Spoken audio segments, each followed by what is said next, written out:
this year, and I am amazed that when I really study the text, give a deeper look at a text, examine a text, give a text the attention that it deserves, and look at the context, I discover that there are some stories, they are not about what we traditionally think they're about. When I read this story in the context, because what I discovered with the gospel writer Luke starting in Luke 9:51, he shifts his focus. In the first 9 chapters of the Gospel of Luke focuses on the miracles of Jesus. But now he focuses on the message of Jesus. In the first 9 chapters, he focused on the works of Jesus. But now, from this point on, from chapter 10 to the end of the book, he focuses on the words of Jesus. He shifts from the miracles to the message, from the works of Jesus to the words of Jesus. And in the particular Gospel of Luke, you're going to discover that Luke is now going to give us a detailed illustrations of the steps of Jesus as he marches toward Jerusalem. Jerusalem is Jesus' final destination because it is where Jesus is going to be crucified. And Luke picks up this story in Luke chapter 9, around verse 51. Luke starts telling us about Jesus' journey to the cross. And on his way to the cross, Jesus is going to shift his focus from his works to his words, from his miracle to his message. Because in the first chapter of Luke is going to talk about what Jesus did for people. And now he's going to talk about what Jesus wants to say to people. And this is very interesting because in Luke chapter 10 to the end of the Gospel of Luke is going to cover some stories that are not covered in the other Gospels. The other Gospels are not going to have the same focus that Luke has. Some of the stories in the rest of the Gospel of Luke from chapter 9 chapter 9 verse 51 to the end of Luke is going to cover stories that are only in the Gospel of Luke, simply because Luke has a different focus. You're going to notice in Luke's Gospel, he's going to deal with some parables. He's going to deal with some stories.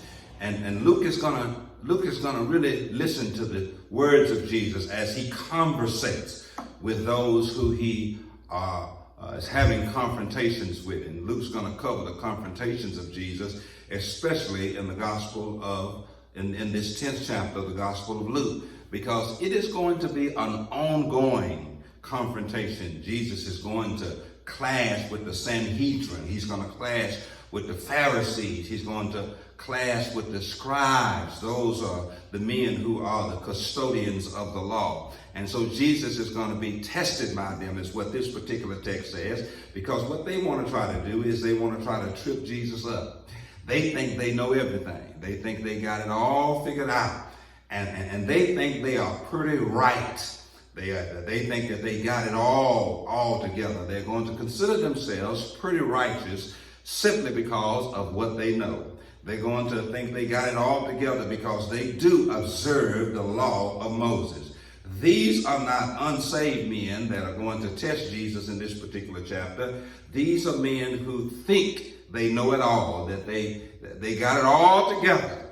These are church folk in the modern vernacular, church folk who really feel like if there's anybody who's going to heaven, they're going. And what they're going to ask Jesus is a very critical, important question. And this question that is going to be asked to Jesus in Luke chapter 10 also is going to be asked by Jesus in Luke chapter 18, verse 18. The two persons that asked Jesus this same question, one is a rich young ruler, and this one in this text is a lawyer, but they're going to have the same question they want to ask Jesus. And my brothers and sisters, Jesus' response to both of these questions in Luke 18 and 18 and in Luke 10:25 is going to be very shocking to them, because they came to Jesus and they laid out their resume. They knew the law. In Luke chapter 18, verse 18, this guy had not only knew the law, but he lived according to the law. But Jesus challenged both of these men who asked him the same question. And my brothers and sisters, I really wanted to entitle this sermon a couple of different subjects, but I concluded that it was, do you do what you believe?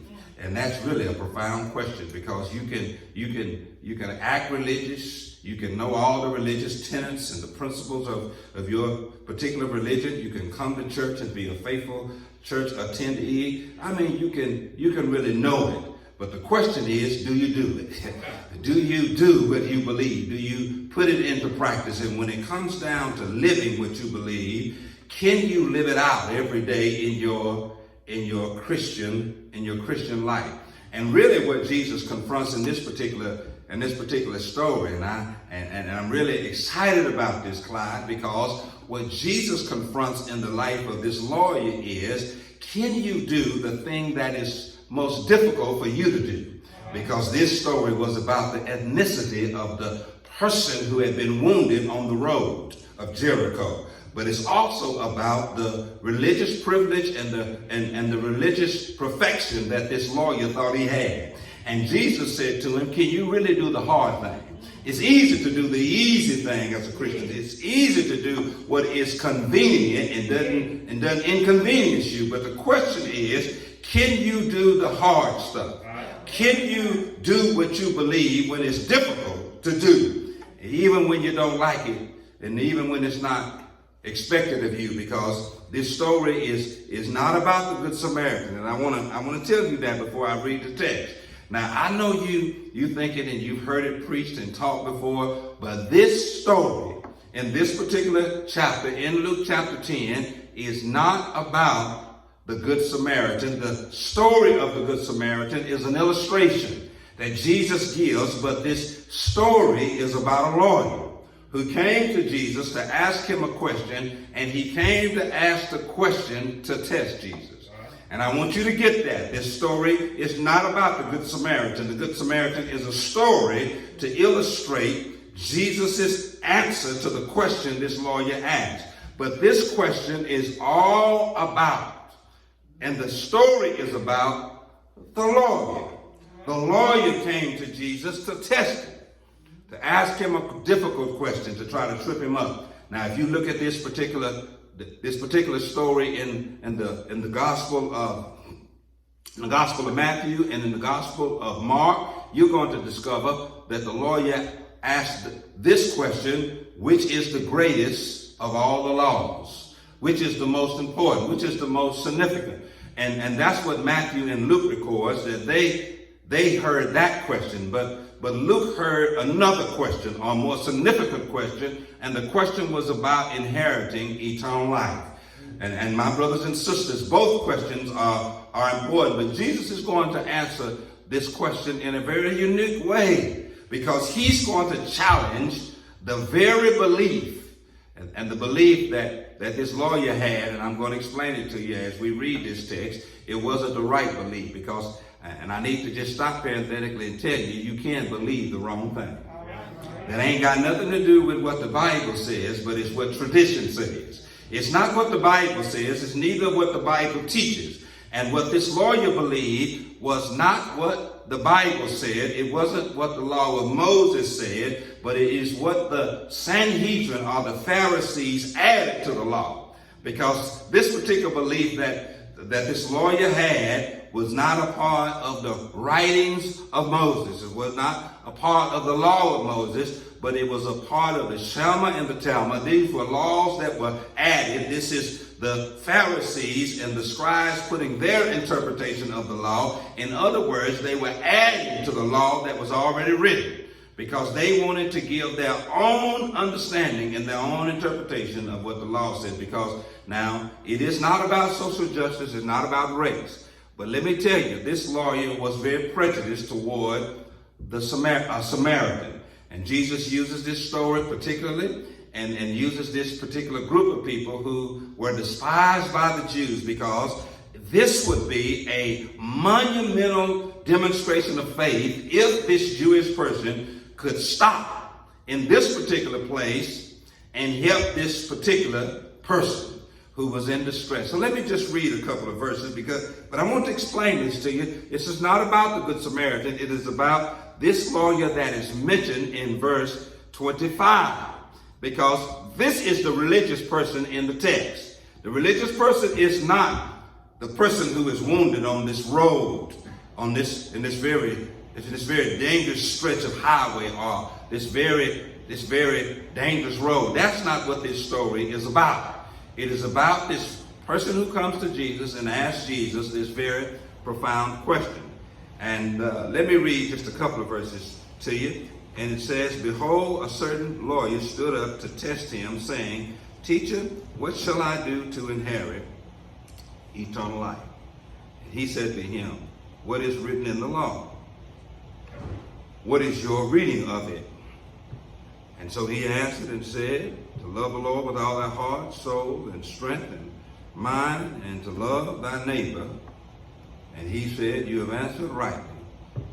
Do this and you will live." And listen, this is a very important verse. "But he, wanting to justify himself, said to Jesus, Who is my neighbor?" You may be seated. I tell you, this is a very rich verse. It's a very important verse. And really, I don't want you to pass through what verse 29 says. He wanting to justify himself. He wanted to be right. He wanted to look righteous. He wanted to look good as he asked Jesus this question. So he asked this very profound question, and this is a very important question, because what the Jews believe is this. The Jews believe that their neighbors were other Jewish people. But anybody outside of the Jewish faith or the Jewish ethnicity was considered an enemy and not a neighbor.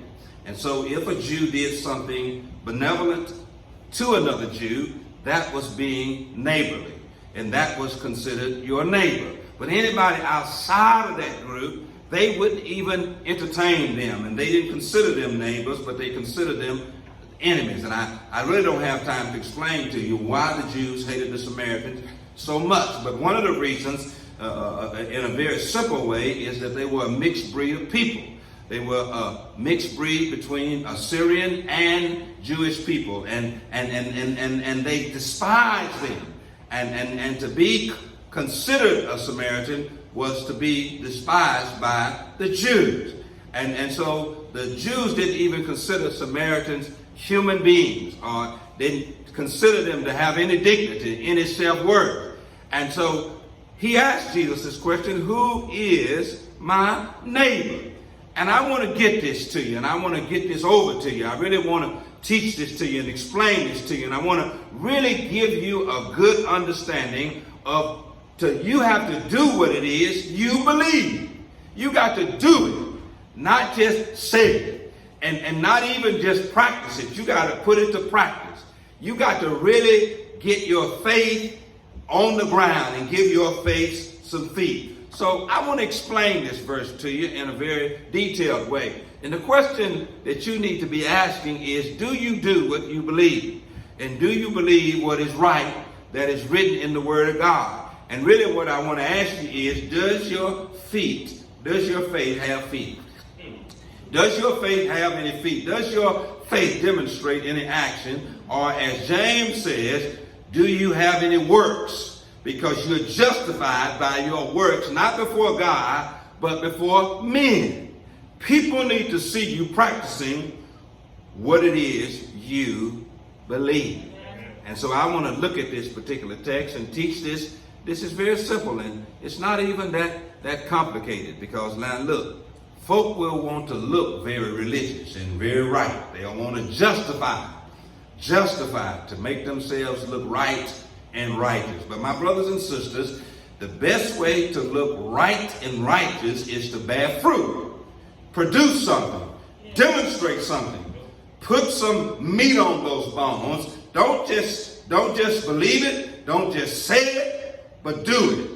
And my brothers and sisters, if I had time, I'd explain to you. And listen, I really was listening to the study of this particular text, and it had a couple of really good points that I wanted to kind of look at, because it was really speaking to us that we have to really understand what this miracle is teaching. And one of the things that it's teaching before I go into this miracle is this. You can't claim to love God and not have love for people. And let me tell you, you're a hypocrite, and James says you're a liar. To say that you love God and you can't love people, something ain't right about you. My brothers and sisters, you cannot claim to love God without having love for people. And that's what this lawyer was really saying. And Jesus challenged that. You can talk about how much you love God all you want to. But if you don't demonstrate that love by how you love people, then your faith is empty and vain.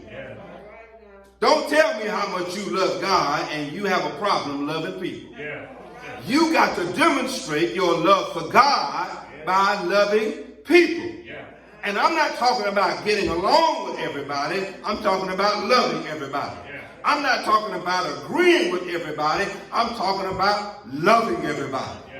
And this particular story is about this man when his real love for people was challenged. According to Jesus, he had the right answer, but he didn't have the right response. Because Jesus put him in the category of the priests and the Levite, the one who was the most religious, who walked down this road and saw this man in distress.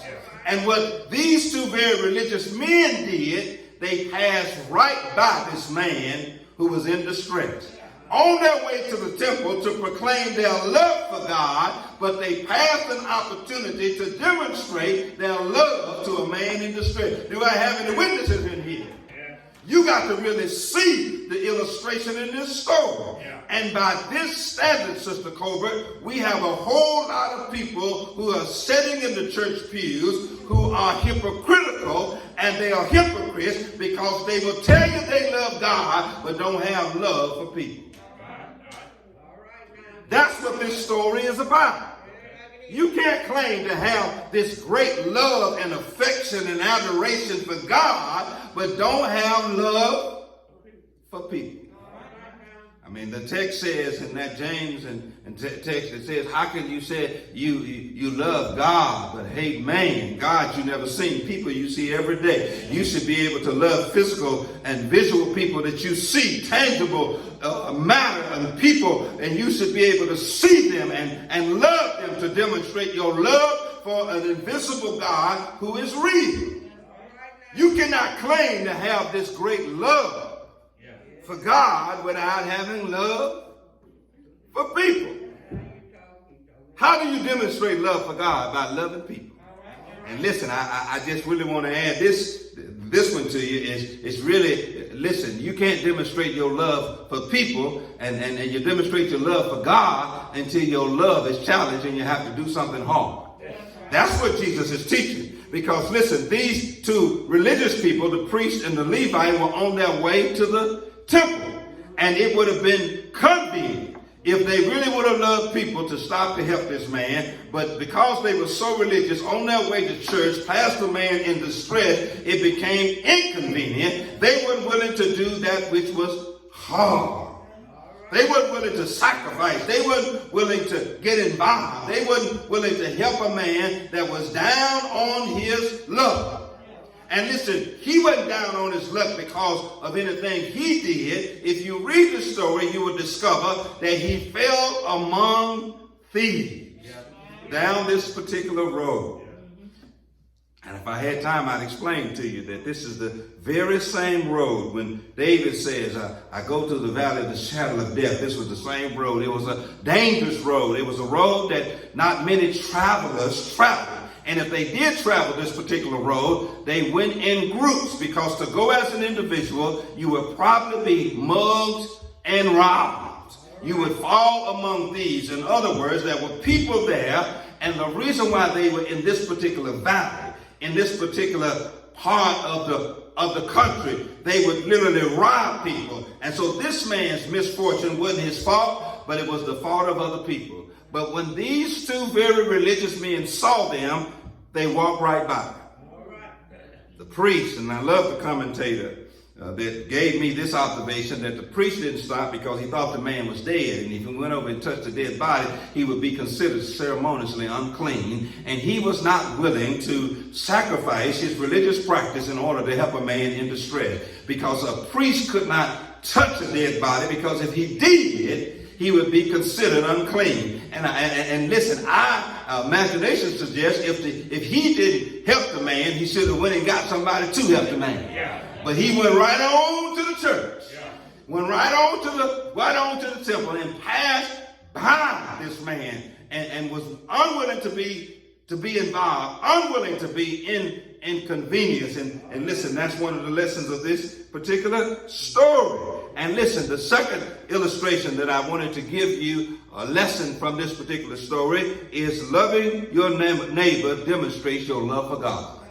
And listen, I really wanted to explain this particular point because this is one of the things that the commentators said when I studied this text, is that this particular person was in a situation that they didn't cause. And it was a situation where the question was asked by the lawyer, who is my neighbor? And listen, the person whom Jesus' name was his neighbor was hard for the lawyer to love. And I really, if I had time, I'd stop and explain to you. The best way you demonstrate your love for God is to love people that's hard to love. Not people that's easy to love. Not people that you can get along with. Not people that agree with you. Not people that you drink coffee with, you hang out with, to cook out. But it's the very people that you find the hardest to get along with, those are the people that are your neighbors. And that's why Jesus is telling this story. Find a person in the most destitute situation. Find a person who is probably most despised, and find a person that challenges your very sensibilities and your beliefs and practices, and reach beyond all of those biases and extend a helping hand to the person anyhow. One of my favorite deacons is Deacon Jack Grice, and he said you ought to always remember you ought to treat people better than they treat you. Because God is not going to hold you accountable for how you treat, how people treat you, but how you treat people. Yeah. People who are hard to love, that's the way you demonstrate your faith. If you want to know how to do what you believe, find somebody that you really can't get along with and treat them nice. Yeah. Find somebody that is hard to get along with and do something kind and benevolent to them and for them. And my brothers and sisters, because that's all you're going to get credit for. Listen, I need to kind of just stop parenthetically here and tell you Jesus was talking about enemies, or people that you don't get along with, or people that mistreat you. And Jesus gave two extremes. He says, if your enemy slap you on your right cheek, turn to them and the left cheek. And Jesus says, if you find somebody that's hard to get along with and don't do you right, go with them the extra mile. Jesus says it is upon the Christian or the kingdom citizen to go the farthest and to take the most, and to demonstrate a deep level of love. Yeah. Who's going to be the bigger person? Are you going to walk around with a lot of hate and hell in your heart? Are you going to love only people who love you? Or are you going to love people who are difficult for you to love? I told you in the beginning of this sermon that this story is not about the Samaritan. It is about this lawyer who is trying to test Jesus, and he's really trying to tell Jesus how justified or how just and righteous he is. And Jesus shoots that down to say you ain't as righteous as you think you are. You ain't as right as you think you are, because I'm going to give you a story. You got the right answer. And Jesus is going to tell him at the end of this particular story, Jesus is going to say, you got that right. And Jesus is going to simply say, do likewise.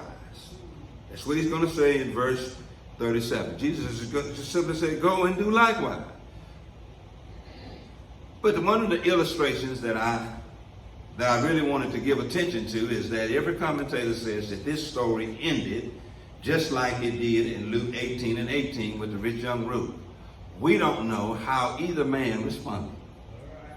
Jesus answered their question, gave them clarity, gave them understanding, but we don't know whether this man in Luke chapter 10 verse 25 responded to Jesus appropriately, just like we don't know what happened to the man in Luke 18:18. We do know that he went away sad, but that's really not a response to what he wanted to know. It is not a response that demonstrates that he got what Jesus said, because what he told him in Luke 18:18, sell everything that you have and give it to the proceeds to the poor.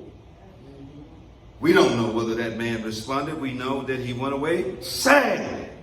But sometimes, my brothers and sisters, you got to do what you believe. When you hear what is right to believe, you need to respond to that.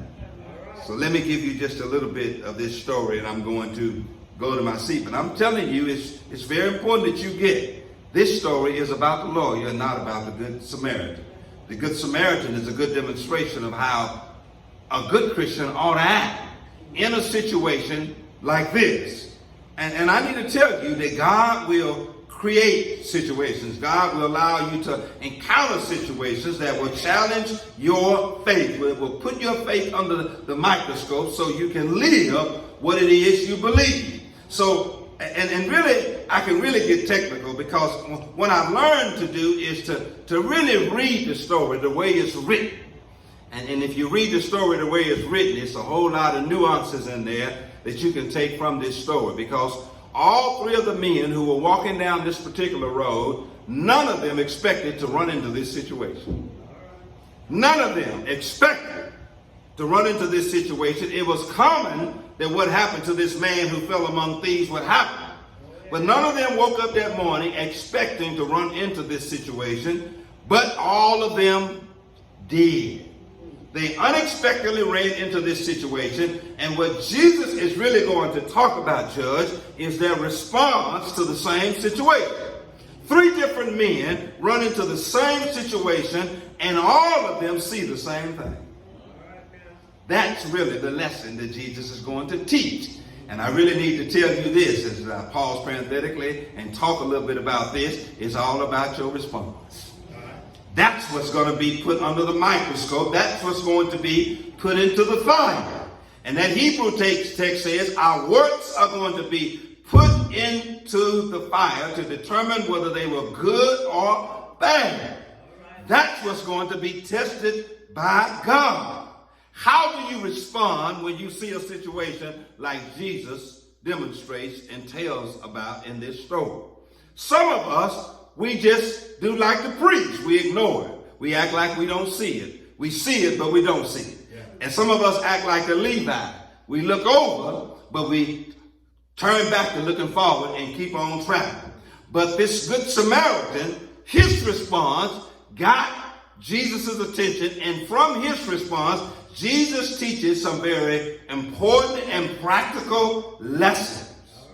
The question is, if you see a situation like this, how do you respond? How do you respond? When you see people in distress, when you see people falling into an unfortunate situation, a situation they didn't plan, nor did they expect, because this man, he knew how dangerous the road was, but he didn't expect it. He might have expected to be robbed, but not beaten almost to death. But this man got in a situation to where he could not move one step forward. And Jesus gauges the response of these three people. And listen, you better be careful what you walk by and don't pay attention to. Because that might be what Jesus is going to test your belief, your faith. He's going to put it under the microscope. Make sure that you always see every chance encounter, chance situation, chance circumstances as an opportunity that you didn't expect, but it might be an opportunity God setting you up to see if you believe and if you will practice and do what you believe. Be careful what you ignore in life. Be careful what you pass by in life. be careful what you say. It ain't my problem. You better be careful what you don't get involved with and what you don't engage, because that might be the very thing that God has set in front of you to examine your own faith, to see if you really believe what it is you say you believe. And this is what Jesus says, and one of the things that I needed to tell you too, this is the only time in Luke where he does not say this is a parable. He didn't say this is a parable, so this could be a real story. He says a certain man went to Jericho, from Jerusalem to Jericho, fell among thieves. They stripped him of his clothes and wounded him, departed, leaving him half dead. This man was in a tough, terrible situation. Yeah. Wasn't expecting to be put in this situation. And Jesus says in verse 31, and by chance, and that's very important. I wish I had time to explain that one phrase, by and now by chance. See, you don't expect to run into some of the situations you run into, but by chance. Yeah. And listen, boy, I wish I had time to preach, because I'd explain to you some of these by chance situations you wasn't expecting, but they were set up by God. You always got to look from God's perspective. God is looking down, and he'll set up some situations for you. Yeah. And he'll put you in some situations. By chance, a certain priest came down the road. And when he saw him, he passed on the other side. Now that's some profoundly shocking stuff. Yeah. That now he was walking on the same side of the road that the man was mugged on. Yeah. And left in this situation. But when he got closer, he was coming down the road, and he was looking, and when he saw this man laying and wounded, the text says he decided to go on the other side. He didn't even want to get close to the situation, because you know why? If he got close, it means he might probably have to get involved. And he didn't even want to get close to the situation. He passed on the other side. And likewise, a Levite, when he arrived at the place, he came, and at least he looked and passed by the other side. And that word look literally means that the Levite came a little closer than the priest did and investigated. Now, the difference between the Levite and the priest was the one who were the leaders of the temple. The Levites were the one who assisted the priest. The Levites were the one that cleaned up the temple, were the assistants of the priest. They didn't have any religious function, but they were more like the janitors, the custodians. They were the ones who assisted the priest in his work. And so this Levite was used to getting his hands dirty. The priest wasn't used to that. The priest never touched the dead body. They wouldn't even touch a person who was bleeding, come in contact with them, because they would be considered ceremoniously unclean. But the Levite at least had some familiarity with getting his hands dirty, but at least he went to investigate. Yeah. But once he investigated, he done the same thing as the priest. Went to the other side. Yeah. Wouldn't even help the man in his distress. Seeing that the man was destitute, the man was desperate, and the man was in despair. And his religion couldn't even move him to help. Now, if you got that kind of religion, you ain't got a good religion at all. You got a phony religion, a fake religion, a hypocritical religion, a religion that can't be lived, only spoken. You are not even as saved as you think you are. If you can see such distress imposed upon another human being and go over to the other side. I don't have time to really talk about it, but you better be careful how you treat people, because you might find yourself in the situations that you pass by on the other side. You better be careful passing by some folk and not helping some folk and not engaging some folk, because the tables might turn and the coin might flip on the other side, and the very trouble you ignore and pass by might one day knock it over. Do I have any witnesses in here? You better be careful when you ignore the distress of people and you have the opportunity to address it, because your fortune might change. There's a movie with Eddie Murphy, and he has these two white guys who are very rich and stockbrokers, and Eddie Murphy is homeless, but by the end of the movie, the tables are turned. Yeah. The two men are in distress. Eddie Murphy has gotten up on his feet, but what Eddie Murphy does in coming to America, he sees those same two men in despair, and he inadvertently gives them a wad of cash. Let me tell you, my brothers and sisters, don't be celebrating when you're on the top, because the top ain't too far from the bottom. Don't celebrate having everything that you need, that you are so well off. Things are so good that you could never be put in the situation that you see people in sometimes. And some of us think that. We think that we are on top of the world. We conquer the world and that nothing can touch us. We are untouchable. But how many people in here that can testify your fortune can change on a dime? You can be up here today and down there tomorrow. You can be in here today and out there tomorrow. You can be at home today, in the hospital tomorrow, in the nursing home. Your fortunes could change. You better be careful in those by chance moments. But then Jesus gives the illustration of this story that I really want to put our episode. But there was a certain Samaritan, and Jesus uses a Samaritan because he was not Jewish. Now the Jews practiced their religion, but the Samaritans did as well, because the Jews were very religious, but so were the Samaritans. The Samaritans were part Syrian and part Jewish. And when the Syrians conquered Jerusalem, they intermarried and created the Samaritan people. And what the Samaritans did, they built their own temple. And so you had these two competing religions, these two competing ethnic groups. One considered themselves very religious, the custodians of all religious beliefs and belief in God. But then you have the Samaritans. But the Samaritan is given in this story because Jesus challenged the very prejudice, the very bias of this Jewish lawyer, and said, guess what? The Jewish priest passed this situation by, and so did the Jewish Levite. Yeah. But guess who stopped to help this man in distress? The least likely person. I want to challenge you. Do you want to be the least likely person to help somebody in distress? Do you want to be the least likely person? Couldn't you sign up to be on that team?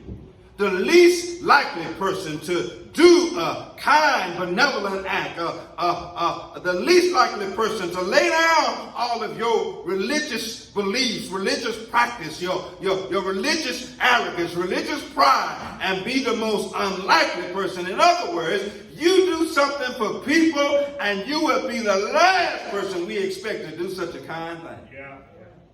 That's why Jesus was telling the story. The most likely would be a Jewish priest or a Jewish Levite. But Jesus in this story used a Samaritan, which would be the least. You know why they would be the least expected to do this? Because they were treated so bad. They were marginalized. They were the recipients of so much hate and mistreatment. They were oppressed. Life was hard for the Samaritan in Jerusalem. And there were over 1 million Samaritans living in this region, and they were mistreated by the very people who were the custodians of the belief of Moses, Abraham, Isaac, and Jacob. And they had to build their own temple in order to practice their faith. Wasn't even welcome in the Jewish temple. Wasn't even welcome into the household of faith. Even though they believed, they could not even go into the temple, not even near it. And the people who were the custodians of the temple despised them. And Jesus says, you know, the least likely to help this man in distress was somebody that you would never expect to get involved in this situation. That's why he used the Samaritan. The story is not about the Samaritan, but it's more the Samaritan is the hero in this story. Do you want to be a hero that is known by God, seen by God as an exceptional person who lives out your faith when an opportunity or a by chance situation arises? Do you want to be that person that can live your faith in a situation like this? And look at what verse 33 says. And the Samaritan came, and as he journeyed, he came where he was. And when he saw him, well, I could just, this word just gives me goosebumps. Had compassion. Man, where is that in our world today? Compassion. Where is that word? Does that word even exist in our lexicon, in our conversation, in our dialogue? Does it even exist in what we practice as Christians? Does compassion, you know, to beat somebody down or see somebody being beat down and to kick them while they're down, where is your compassion? Yeah. To keep beating a person under distress, a person that is going through a difficult time, where is your compassion? The old people said that, they used to say that love ought to run from heart to heart and breast to breast. I don't have time to explain it to you, but Roosevelt Traylor and Fred Gibbs and Joe Gibbs would do something that I cherish and remember often as I've gotten older. Every time they would kill a pig, it would be an event for the whole community. And they had compassion on people who didn't have a pig, because they would make killing a pig a community event.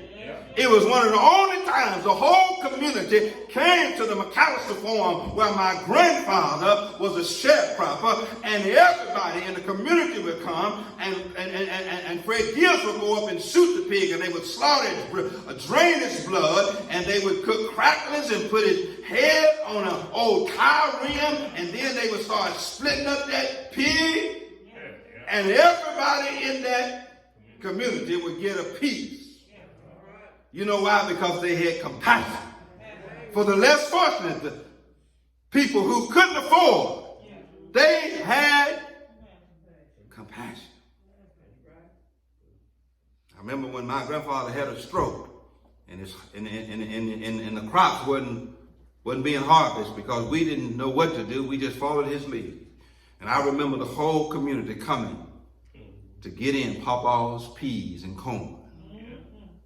And helping him because they had compassion, because he had a wife to feed, he had grandchildren, and he had children depending on his harvest. It was compassion. He had compassion on him. He went and listen, I don't really have time to explain it to you. He went up and bandaged the man.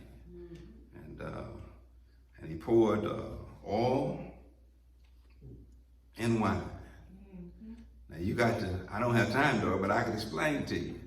Don't nobody give away their wine nor their oil. Especially a traveler. Because both of them were significant. Both of them was very significant. This was probably the most valuable thing that the man had, and they were used for specific purpose.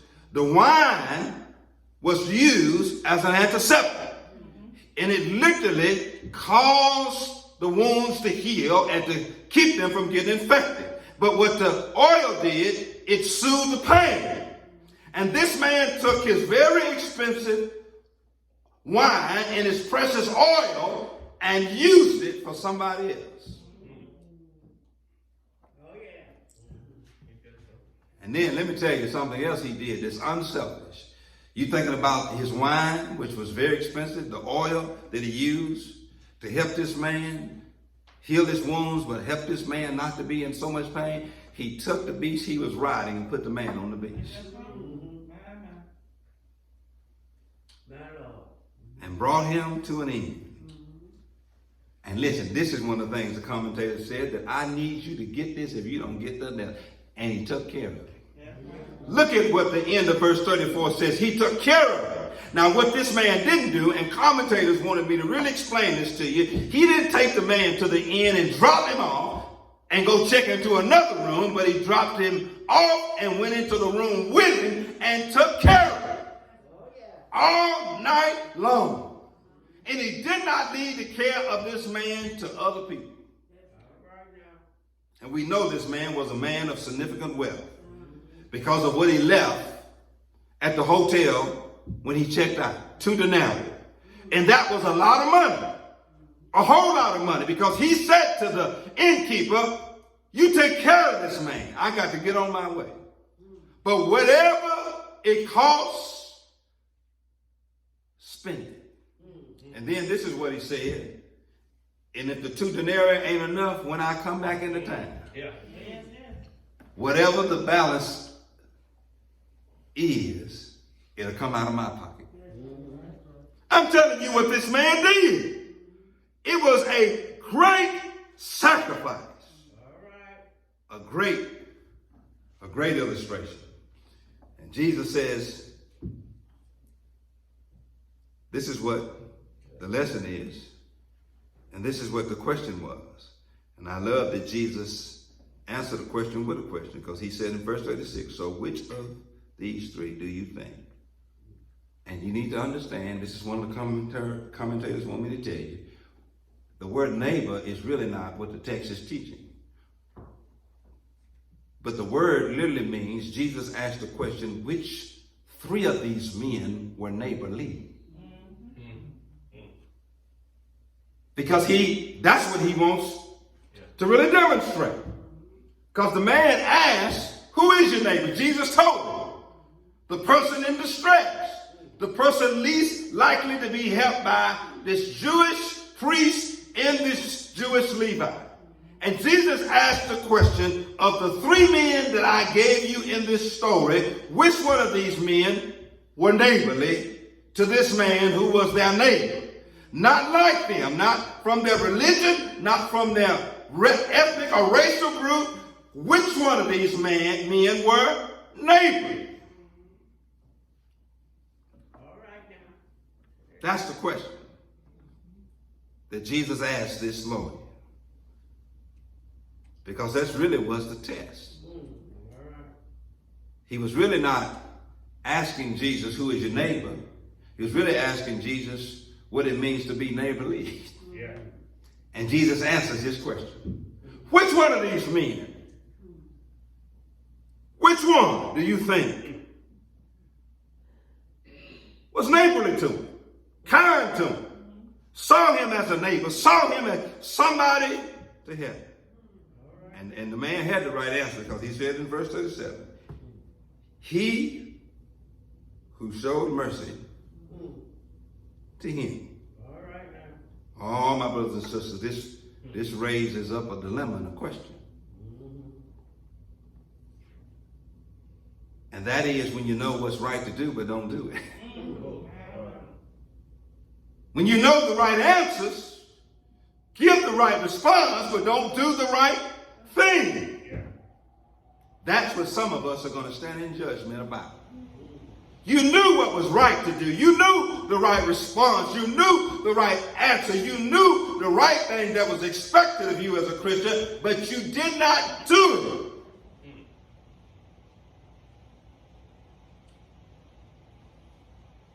He who showed mercy on him. That's a big question. That's a big dilemma. To have it all in your power, under your control, within your grasp, within your reach, to do the right thing, to show mercy. Now listen, I really want to close this sermon with what Jesus said in verse 33 and what the man responded to in verse 37. Jesus said the man had compassion, but this lawyer said he showed mercy. Listen, that's some good stuff. I don't have time to unravel this word mercy, but let me tell you, all of us are the recipients of of mercy. You know what mercy is? God gives us what we don't deserve.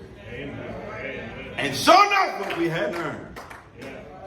You deserve death.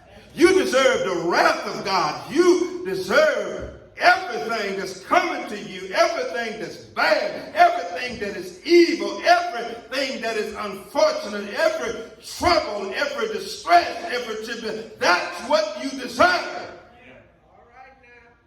But God substitutes mercy. I need to shout right now. Sister Coburn said God gives us more than we deserve. Yes. And so no more than what we earn. Yes. In other words, the lawyer was saying that the Samaritan showed this man mercy. He didn't have to do it, but he did it. Yeah.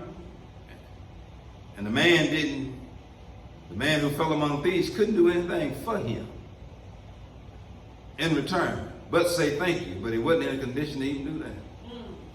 You know what mercy is? Mercy is to do something, but don't expect anything in return.